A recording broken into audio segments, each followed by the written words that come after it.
All right, guys, you have seen it on the channel. We've been running the 1650M here for the last couple months, and check this out. We now have its little brother, the 750M, and this thing has got some pretty cool updates and some new features from Case, and here to tell us all about it is Jeremy.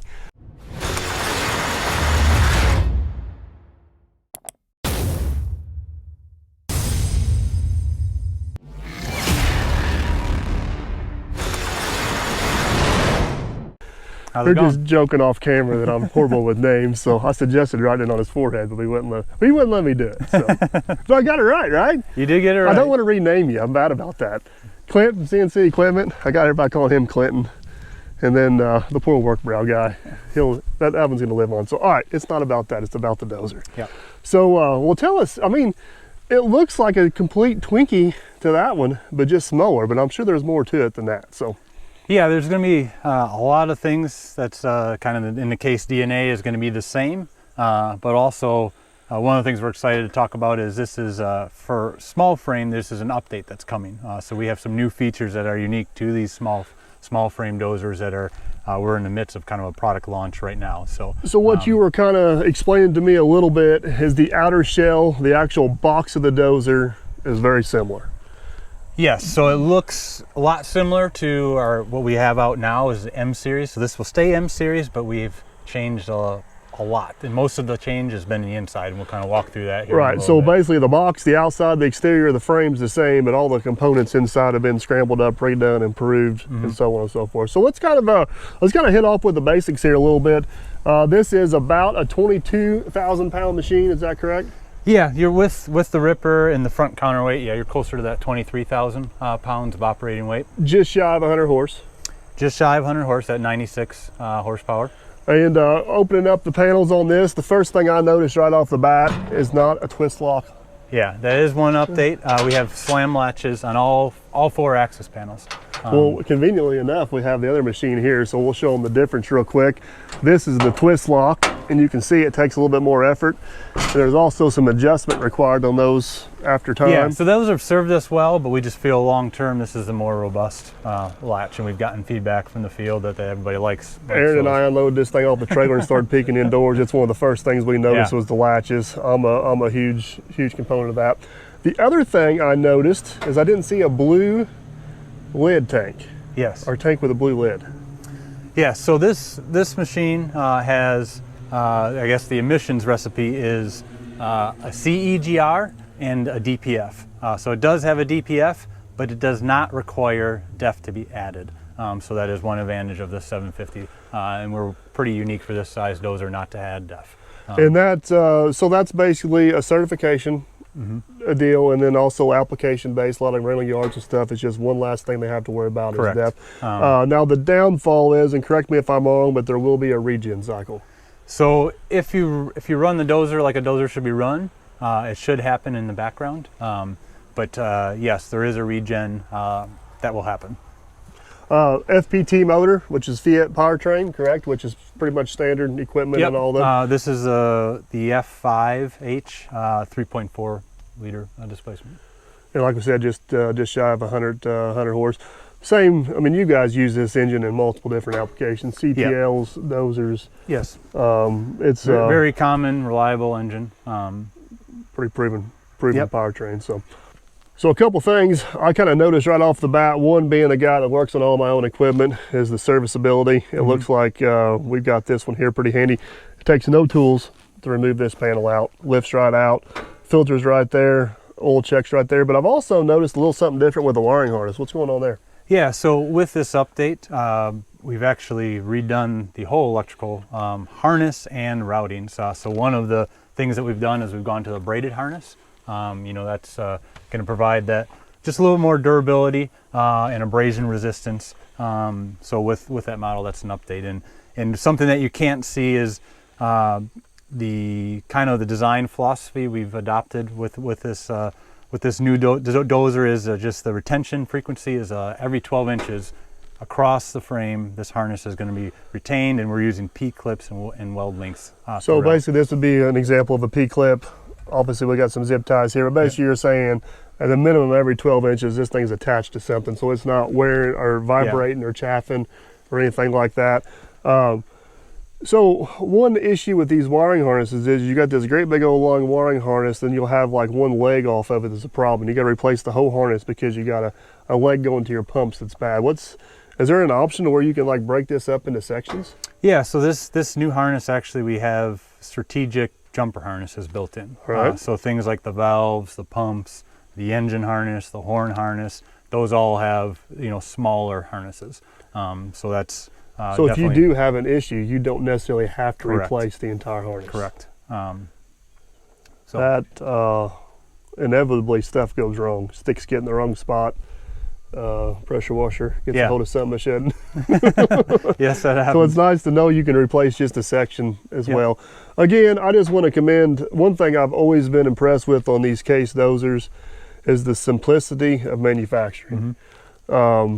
Nothing's overdone, over-engineered. It's just the KISS method. Keep it simple, stupid. And it definitely plays true on this. And the wiring harness and stuff like that, I guess, goes back to what we spoke to in the beginning. If the box is the same, but the rerouting of that is an example of how everything inside the box has kind of got reworked a little bit to be improved on over experience. Yeah, and so one of the things that you can't see as well is the hydraulics. So we kind of did the same clean sheet of paper from what we've learned over the past 8 to 10 years. You know, how can we best design the hydraulic system? So you can't see it, but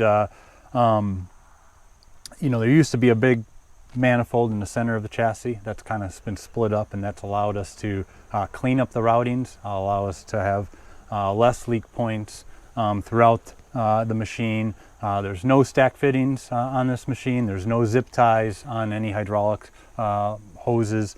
So that's, you know, it's all gonna take what we feel was a strong dozer and make it, you know, even a stronger dozer, more durable, more serviceable. That chassis is really opened up to where you have access to things. So we'll continue working our way on around the blade. One thing I've noticed on these guys, and we can look right here as an example, is everything's pretty much standard as far as the grade control mounts. We get a lot of questions about what these are. So this is for a GPS mask or a laser mask. Yep. And basically you can be, the DL550 had them, the 1650's got them, and so does the 750, all the same mounting, so everything can be interchangeable across the fleet. Yeah, we call this configuration, when you see the mounting points and the harness are universal ready. So this can, depending on who you want to run, whether it be Leica, Trimble, Topcon, or any of the major machine control suppliers, it's ready. And you can see it's exactly the same brackets as the large frame dozers are now with the update on the small frame dozers. And you know, if you do know that you want, let's say, Leica out of the factory, or that system, we do have factory fit 1D, 2D, and 3D systems that are available, you know, straight from the factory and come calibrated. Well, it seems like the major upgrade that offers a lot more options on this is the EH control, electronic hydraulic control valve. Let's swing around the other side, check it out, and see what it's all about. All right, Jeremy made it around to the other side of the dozer, so this is where all the new magic happens, right here, right behind panel number 1, huh? Yep.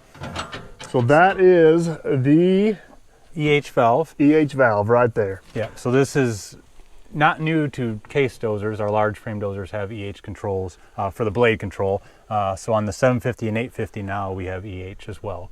So that's, you know, when we get to the cab, we'll talk about some features that it enables when we talk about blade control. But we were just talking about machine control, and one advantage of an EH machine is if you want to run machine control, you no longer have to add that extra valve. So that reduces complexity, but also reduces the total cost of running machine control on a dozer. So just to try to explain that a little bit in layman's terms, on the previous models, you'd have a mechanically controlled valve here, either by linkage or pilot. And then if you want to do any type of grade control, whether it be laser or GPS, you'd have to add an entire second valve. In the same compartment. In the same compartment. compartment. Squeeze it in, and then So plus basically the you get routings. all that in one. Now, Yep. I know I want to address the issue that some people are going to say that electronic control feel is not the same, which I agree with that. There's some machines out there. That's one thing I was really impressed with on the 1650 is the actual feel of the blade control is very similar to what a lot of people are used to with pilot controls. Case did a good job of having a few simple options in there as far as how the blade operates, and the feel and the functionality of the blade was kind of spot on. So Yeah. that's one spot it really impressed me. I was a little bit leery about that. I know especially in some CTLs, the feel's not always there, but on the Dozer, it definitely seemed like it was there. And it cleans up this compartment. I'm assuming that in itself eliminates a lot of those leak points you were talking about. Yeah, if you're in machine control, we said you would have another valve plus more hose routings. So yes, that definitely cleans it up and cleans up leak points for sure. And back to serviceability, fuel filters, hydraulic filters. This is pretty much the rest of it. It's all right here, All easily right here, accessible. site class for hydraulics. So yep, it's all kind of that case DNA ground level, very accessible. You know, Right. we There's no climbing steps to check anything. no climbing or feel anything. steps. You know, the wide or the large access doors. So Yeah, and I'm a huge fan of the new latches. Look at that. It's perfect. Hands free. It's like a Bluetooth door. One other thing is kind of unique to Case is this one's got the extended life or max life undercarriage on it. yeah, so there's two options of undercarriages on this size machine. So there's our Salt, which is a sealed and lubricated pin and bushing. The max life is simply taking that Salt chain and adding a bushing on top. So it's a dry rotating bushing. See, hopefully I can get you a shot of it here, but there's actually a bushing. There we. All right, so I don't know if you guys can see, but there's actually a bushing on the outside of the bushing right here, and it'll rotate. That way it keeps it from wearing on the same spot, which you did caution in some applications may not give the extended life. Yeah, so anytime you configure an undercarriage, you got to think about what's your most common application, you know, that you're running in. And let's say if you're running an abrasive sand, you may not get that extra life because now you're kind of allowing that abrasive sand to go in between the bushing and the pin. So some cases you may not see extra life, but in some other cases you should see extra life with the max life for sure. A couple different size pads. I believe these are the 28s, which makes it an LGP machine for low Correct. ground pressure. You got what, 24s and 18s as well? Correct. Almost all of our dozers have 3 choices of pad width. So this one is the LGP, which is lowest ground pressure, and I think this is about 4 psi. Gotcha. Ground pressure.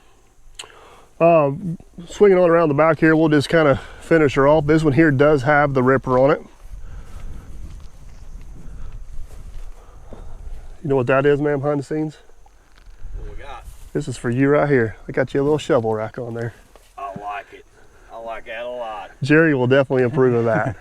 So, Yeah, I mean that's something simple, but you know we know that a lot of cost is tied up to your undercarriage, and part of minimizing wear is regularly cleaning out the undercarriage. So we want to make it easy for the operator to have his spade there at all times. So that's it's beyond the machine. So it's a small thing that makes a big difference. Yeah, that's for sure. So I'm assuming this machine is just like anything else. The two most common attachments on the rear is either going to be a ripper or a winch. correct. And it's compatible with either. Compatible with either. You just got to kind of order it up front. Do you have a tile plow option? No. Oh, man. I tried. One thing was we're looking at the ripper. You can see the rear view camera. Oh yes, I'm glad you pointed that out.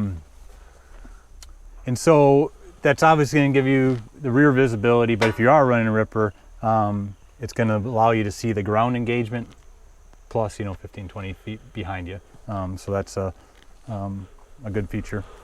Awesome fuel fill, easy and accessible, easy to keep clean there. So this here is going to be the electronics bay for the most part. Master switch. Master right switch. Here. I'm assuming that's the main brains and computer right there. Yep, so the UCM is behind the fuses and relays, but all that's in one compartment and easily accessible. I do like, it's similar to the 1650. I like how they've really kind of got stuff segmented. Electronics, hydraulics, engine, it's kind of all isolated into its own little areas for sure. Kind of makes everything a little bit easier. So I say we hop up in the cab, check it out once, and then we're gonna have to put this thing in the dirt at some point. Okay. Well, one last highlight is if you want to see the LED lights.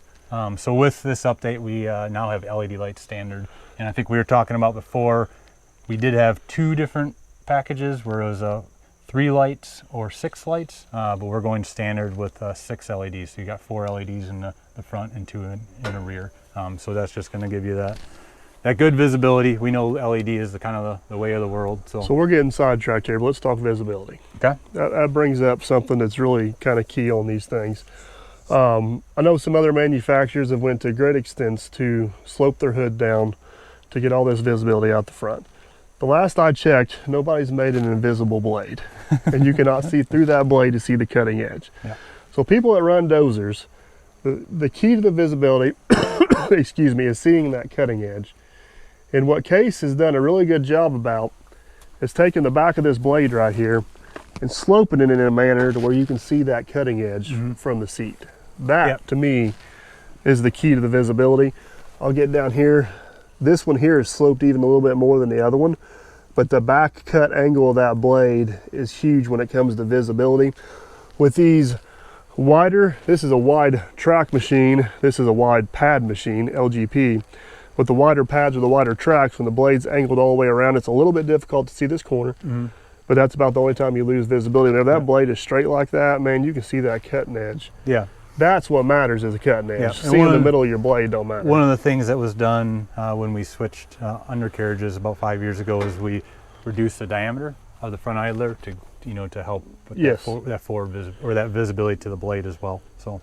And one thing about the blades is these cases, man, you can see right here, the angle cylinders on these things are quite a bit bigger than a lot of other machines. Yeah, noticeably difference just visibly when you look at some of the other machines, but the blade force, that's kind of an unpublished spec, but we've measured it and we're significantly, our blade force. You can tell it on this, when you go to angle the blade, if the blade don't angle, the dozer shifts. Yeah, you can wag the back of the, Neil likes to say, who was on here, like you can wag the tail of your dozer just by turning the blade. He's not wrong. It's got the blade force. But that allows you to turn or do heavy pushing while you're turning. That with the straight tracking, allows you to do that. But also, these small dozers are also forestry. So stumping and stuff like that, that extra blade force allows you to really be productive when stumping. So. Let's climb up in the cab, check her out. All right, Jeremy, we have made our way to the cab. It looks very, very similar to the big brother next door. It does. Is it the exact same cab? Not exact, but it's got to be close. It's got to be close. It's got to be close. It's got to be close. It's hard pressed to find any differences in here. So you have that, the spacious cab, good visibility. One thing that people forget is you can release the door from inside. Some manufacturers you can't do that, but you can do it from the ground or inside. So yeah, if we just quick walk around, the left joystick is for steering in forward reverse. You have your speed up and down right on your joystick, as well as the horn, and we go to 0 to 15 speeds, and then in the display you can do your rear differential. So if you wanted to go faster in reverse or the same or slower in reverse, that all can be adjusted in the display. So that's the left joystick. On the right hand joystick, now this joystick is the same as the large ones. So with now that it's it's the same one we had in the 550. Yeah, it's standard pretty much across the board. Yep. So yeah, it's definitely a common one for Case. So with the EH controls, now you have a couple more features at your fingertips when you're operating that blade. So you have the blade shake button which there. Is super handy. Super handy. You have the no longer have to twist your wrist. The turning of the blade is a toggle switch. My jury's still out on that one. And it's fair. We'll continue to talk about that.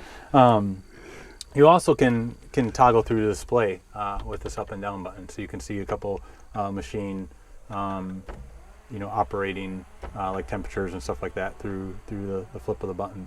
This is also where if you did have machine control, you could gauge it with your blade shake button as well. Gotcha. So you don't have to take your hands off the joystick to engage anything once you got it set up. Once you have it set up, you can engage blade control right here. Now, one thing that I've liked about these Case dozers is just how simple this display is. It's basic. It's basic. But it covers all the bases. It does the job. It's durable. It's reliable, and it's simple to use.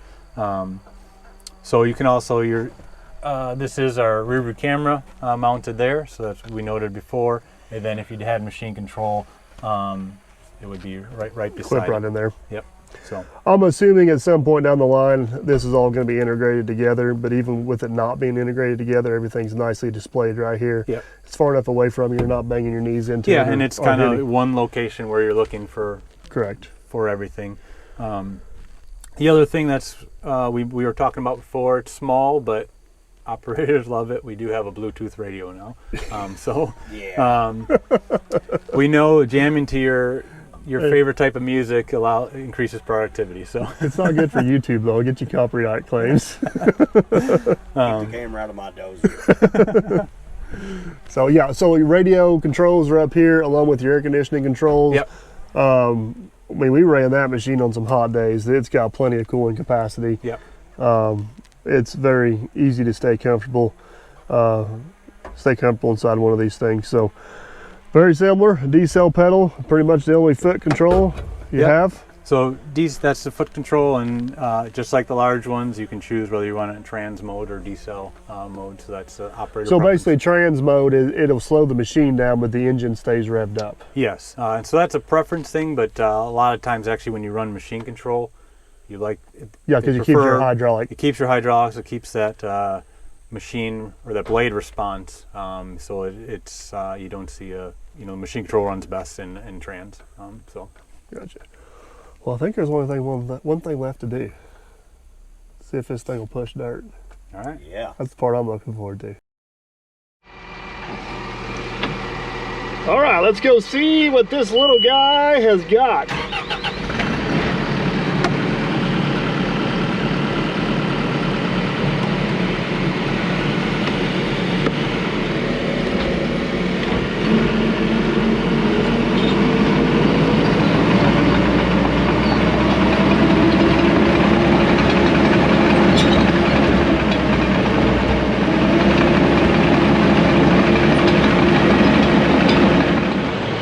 I can't hear us. What's the verdict? What do you think?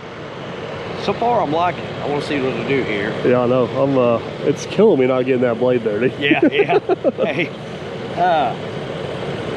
this time it showed up. A day later, they showed up, so we can go right. I know. See, what these people don't know is they held the other dozer hostage for like 2 weeks. Yes. Yeah. Yeah, they're much more on top of the game this time. So yeah. I'll tell you, the trip over here wasn't bad. It was a smaller version of what we had. So let's see if it pushes as good. All right. All right, here we go. First push.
This is a pretty nasty material to be pushing. Yeah, yeah. But it's not doing bad, man. You want to give it a try? Yeah, we'll give it a try. See what you got. Looked like it did pretty dang good. I know this might be your new future machine. So we gotta see what you're made of. Yeah.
Pushy little guy.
Well, man, behind the scenes, are you a little less sad the DL550's gone now?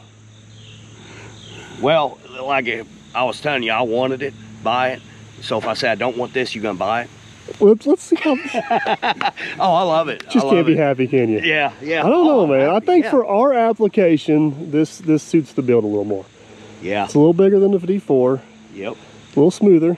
Mm-hmm. Visibility's good. So far, first impressions are a plus. Yeah, big plus. I told him, I said I had to let you run it because this might be your new machine right here. So, all right. Well, we've got the rundown. We've seen her work. The only thing left to do at this point is put her to work. So, yeah. Huge thanks to you guys watching and supporting the channel and allow us to do this. Huge thanks to the Case guys. Yeah. For making this happen. They've been an absolute pleasure to work with. But stay tuned, guys. Hopefully, we'll see a lot more of this thing on the channel, doing what it does best.